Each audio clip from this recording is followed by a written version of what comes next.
তারেক সাহেব আমার সাথে কি আলাপ করবেন এটা তো উনার মনের ব্যাপার, আমি তো উনার মনের ব্যাপার বলতে পারবো না। দলের সিদ্ধান্ত দল নিবে, দলের সিদ্ধান্ত তো আমি একা বলতে পারবো না। উনি আসতেছেন, একটা ইলেকশন গিয়েছে, ইলেকশনের একটা ফলাফল সামনে এসেছে, ওনাকে আসতে চেয়েছেন, আমি ওয়েলকাম করেছি।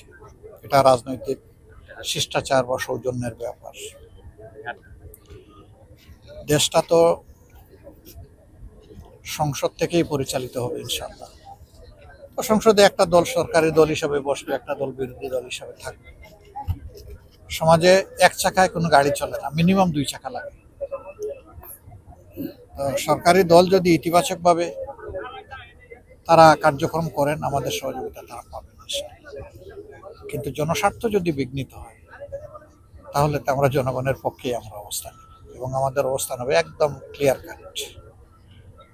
আর আপনারা দেখেছেন অলরেডি নির্বাচনের সময় আমরা যে কথাগুলো বলেছি, এগুলো আমাদের মুখের কথা ছিল না, এগুলো আমাদের বুকের কথা ছিল। 3 শর্ত আমরা চাইবো যে এটা সবাই মানে। নাম্বার 1, এই সোসাইটি আগাগোড়া দুর্নীতিগ্রস্ত, দুর্নীতি থেকে বের হয়ে আসতে হবে। 2 নম্বর হচ্ছে বিচার বিভাগ, বিচার বলতে কিছুই নেই আমাদের দেশে। দেখেন না এতগুলা ঋণ লাভ কেমনে চান্স পায়, এদের হাতে দেশ কিভাবে নিরাপদ হবে? হবে না, কারণ এরা তো সবসময় নিজের স্বার্থ দেখে। এই জায়গাটায় এমন মানুষ যাওয়া দরকার যারা নিজের স্বার্থ দেখবে না, 18 কোটি মানুষের স্বার্থ। সেই 18 কোটি মানুষের স্বার্থ দেখলে কেউ ঋণখেলাপি হয় না, ঋণখেলাপি হইলে কেউ আবার নেতা হইতে চায় না, লজ্জিত হচ্ছে যে জনগণের টাকা আমার পকেটে ঢুকে আছে, আমি দিতে পারছি না।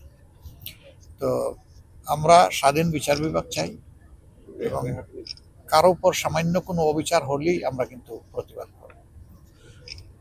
এমনকি সরকারি দলের কারো উপর যদি আমরা দেখি অবিচার হচ্ছে, তাও প্রতিবাদ করব।